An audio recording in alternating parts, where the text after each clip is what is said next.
퇴직을 앞두고 가장 많이 듣는 말 중 하나가 있습니다. 지금이 투자 타이밍일까? 라는 질문이죠. 하지만 은퇴 후 삶을 진지하게 들여다보면 정답은 타이밍이 아니라 시간이라는 사실을 깨닫게 됩니다.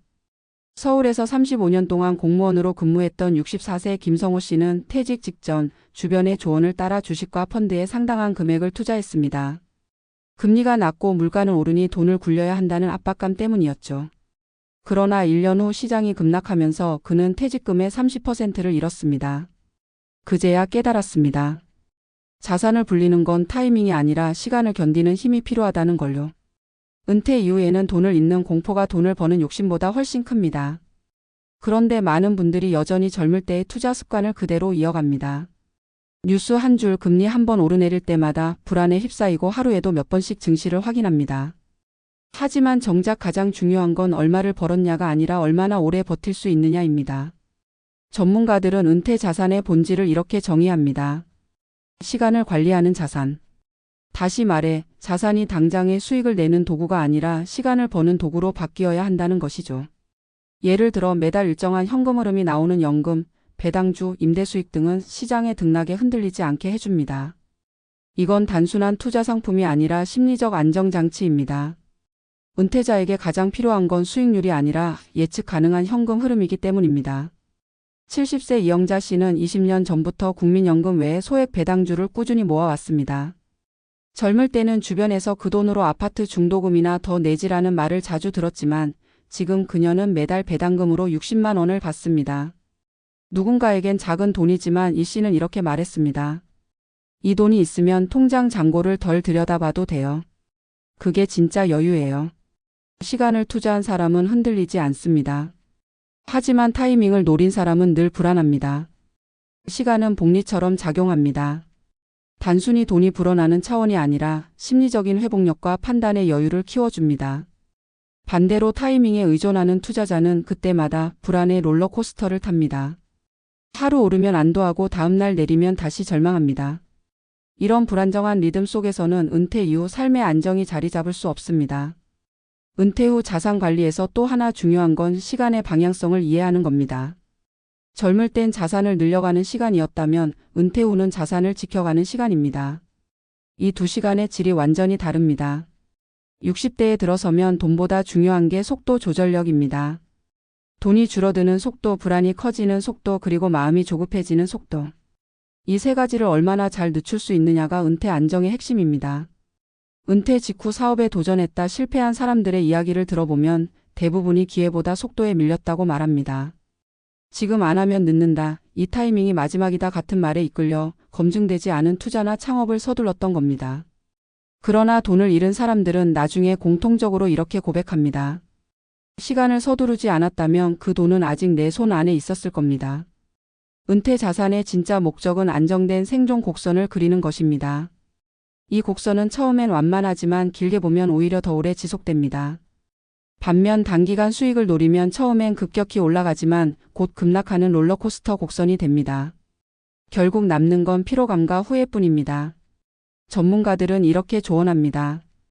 은퇴 자산은 시장의 타이밍보다 내 삶의 타이밍에 맞춰야 한다. 즉 언제 쓰고 언제 아끼며 어떤 속도로 소비와 투자를 병행할지를 스스로 설계해야 한다는 말입니다. 시장의 사이클은 예측할 수 없지만 나의 생활 패턴은 예측할 수 있습니다. 그 예측 가능한 루틴 안에서 돈이 흘러야 진짜 시간의 자산화가 시작됩니다. 결국 은퇴 이후의 재정 안정은 숫자의 싸움이 아니라 리듬의 싸움입니다. 하루의 리듬, 한 달의 소비 리듬, 그리고 마음의 리듬을 조절하는 사람이 자산을 오래 지킵니다. 김성호 씨는 이제 이렇게 말합니다. 퇴직 후 처음엔 돈이 줄어드는 게 두려웠지만 지금은 시간을 아껴 쓰는 게 더 중요하다는 걸 알았습니다. 그가 말하는 시간을 아껴 쓴다는 건 불필요한 걱정과 조급함을 덜어내고 지금 가진 자산으로 하루하루를 꾸준히 버티는 힘을 기르는 걸 의미합니다. 은퇴 자산의 답은 타이밍이 아닙니다. 시간을 기다릴 줄 아는 마음입니다. 시장의 파도는 늘 바뀌지만 시간을 버티는 사람의 항로는 흔들리지 않습니다. 그 항로 위에 안정된 노후라는 섬이 서서히 모습을 드러냅니다. 그리고 그 섬에 도착한 사람들은 하나같이 이렇게 말합니다. 내가 지킨 건 돈이 아니라 시간을 버틴 나 자신이었다고. 은퇴 후 재정의 세계에서 가장 위험한 착각은 돈을 움직이면 더 빨리 불어난다는 믿음이다. 하지만 현실의 은퇴자들은 시간이 돈보다 더 강력한 자산이라는 사실을 몸으로 배운다. 젊은 시절에는 타이밍이 인생의 키워드였다. 언제 입사하고 언제 퇴사하며 언제 부동산을 사고 언제 주식을 팔지 타이밍이 중요했다. 그러나 은퇴 이후의 세계는 정반대다. 타이밍보다 중요한 것은 시간을 버티는 힘이며 그 시간 안에서 마음의 속도를 조절할 줄 아는 지혜다. 서울 마포에 사는 68세 윤철수 씨는 은퇴 직후 모든 금융 계좌를 새로 정리했다.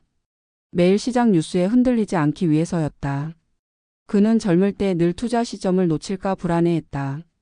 그러나 은퇴 후에는 그 불안이 일상이 되었다. 주식이 오르면 내가 더 사둘 걸 후회했고 내리면 지금이라도 팔아야 하나 두려웠다. 결국 그의 하루는 숫자에 지배당했다. 그러다 어느 날 그는 통장을 보며 깨달았다. 돈이 아니라 마음이 나를 흔들고 있었다. 이후 그는 과감히 단기 투자를 끊고 일정 금액을 매달 자동이체로 배당형 펀드에 넣기 시작했다. 3년이 지난 지금 그는 이렇게 말한다. 이제는 잔고보다 시간을 믿습니다. 이 단순한 전환은 은퇴자의 생존법을 바꾸는 결정적 차이다. 돈을 움직이는 사람은 타이밍을 신경 쓰지만 시간을 믿는 사람은 리듬을 만든다. 이 리듬은 수익률보다 훨씬 중요한 심리적 안정이라는 자산을 만들어낸다. 투자에서 실패한 은퇴자들은 대부분 숫자가 아니라 불안해진다. 반대로 오래 버틴 사람들은 어느 시점에선가 자신도 모르게 안정의 구간에 들어선다. 전문가들은 이 과정을 자산의 심리적 복리 효과라고 부른다. 단순히 원금이 불어나는 복리가 아니라 시간이 쌓이면서 두려움이 줄고 판단이 안정되는 복리다. 하루, 한 달, 1년 단위로 쌓이는 시간은 금리보다 느리지만 훨씬 깊은 신뢰를 만든다.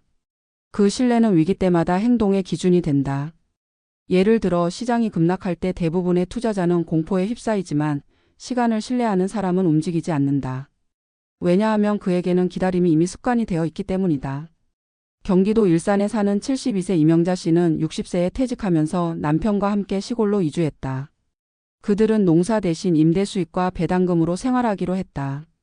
그러나 초기에는 금리 변동과 부동산 하락으로 걱정이 많았다.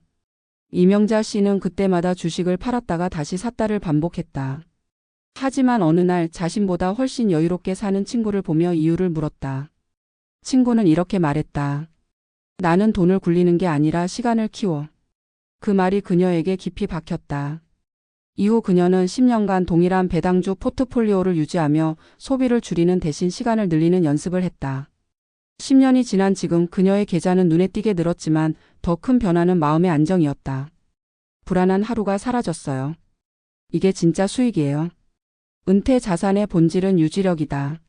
아무리 큰 자산도 지키지 못하면 의미가 없다. 그러나 유지력은 단순히 돈을 쓰지 않는 절약이 아니다. 꾸준히 쓰고 꾸준히 채우는 리듬을 만드는 것이다. 이 리듬은 연금처럼 일정한 흐름을 만들어주며 심리적 예측 가능성을 높인다. 그래서 연금 수령자들이 투자보다 훨씬 안정적인 이유는 돈이 들어오는 시점을 알고 있기 때문이다. 불확실한 시장에서 확실한 흐름을 가진다는 건 곧 생존력이다. 하지만 문제는 대부분의 은퇴자들이 여전히 빠른 복구를 꿈꾼다는 점이다. 퇴직금 손실, 사업 실패, 투자 부진 이후 한 번만 잘 맞으면이라는 생각으로 다시 위험한 선택을 한다. 여기서의 한 번은 늘 한순간이 된다. 그리고 그 한순간이 다시 몇 년의 시간을 앗아간다. 타이밍에 인생을 거는 사람은 결국 시간을 잃는다. 반대로 시간을 믿는 사람은 언젠가 타이밍이 찾아온다. 은퇴 후 재정 불안은 단순히 돈의 문제가 아니다. 시간의 압박감, 불확실한 미래, 줄어드는 체력과 같은 현실적 변화들이 모두 재정 불안으로 이어진다. 따라서 은퇴자의 자산 관리란 재정 관리가 아니라 생활 관리이자 심리 관리다. 불안을 줄이려면 숫자보다 시간을 관리해야 한다. 이를테면 하루에 한 번 통장 확인하기를 일주일에 한 번으로 줄이는 것, 투자 뉴스를 끊고 산책 시간을 늘리는 것, 소비 내역을 기록하되 자책하지 않는 것. 이런 작은 시간 조정이 결국 재정의 리듬을 되찾게 한다. 또한 은퇴 이후의 사회적 관계 역시 시간과 깊은 관련이 있다. 많은 은퇴자들이 투자 모임, 부동산 스터디, 재테크 강의를 통해 다시 정보 전쟁에 뛰어든다. 그러나 이 경쟁은 젊은 시절의 직장 경쟁과 다르지 않다. 타이밍을 잡으려는 사람들 사이에는 늘 불안이 떠돈다. 반면 시간을 나누는 사람들 사이에는 신뢰가 자란다. 어떤 이는 주식 대신 독서 모임에 투자하고 어떤 이는 부동산 대신 텃밭에 시간을 씹는다. 그 결과는 의외로 비슷하다. 돈은 크게 다르지 않지만 삶의 밀도는 훨씬 깊어진다. 이 모든 이야기를 관통하는 핵심은 느림의 자산화다. 은퇴 이후의 시간은 더디게 흐르지만 그 느림 속에서 진짜 자산이 자란다. 돈이 아니라 관계, 건강, 마음의 균형 같은 무형의 가치들이 복리로 쌓인다. 많은 은퇴자들이 70세를 넘기며 공통적으로 하는 말이 있다. 돈은 줄었지만 불안은 사라졌다. 그건 더 이상 수익이 목표가 아니라 지속이 목표가 되었기 때문이다. 지속은 이익보다 강하다. 결국 은퇴 자산의 성공은 타이밍이 아니라 태도에서 결정된다. 조급함을 줄이고 리듬을 만들고 시간을 꾸준히 쌓는 태도. 이 태도가 만들어내는 복리는 숫자로는 계산되지 않는다. 그것은 마음의 평형, 일상의 규칙, 그리고 삶의 지속 가능성이다. 시장의 파도는 아무리 요동쳐도 이 복리는 흔들리지 않는다. 우리가 배워야 할 교훈은 분명하다. 돈은 시간을 이길 수 없고 시간을 이해하는 사람만이 돈을 지킬 수 있다. 은퇴 이후의 인생은 벌기의 시대가 아니라 버티기의 시대다. 버틴다는 건 무기력하게 기다리는 게 아니라 꾸준히 자신만의 리듬으로 시간을 활용하는 것이다. 결국 인생의 후반전에서 진정한 부자는 통장에 돈이 많은 사람이 아니라 조급하지 않은 사람이다. 그리고 그들이 공통적으로 말한다. 나는 더 이상 시장의 시간을 따르지 않는다. 이제 내 시간을 살아간다.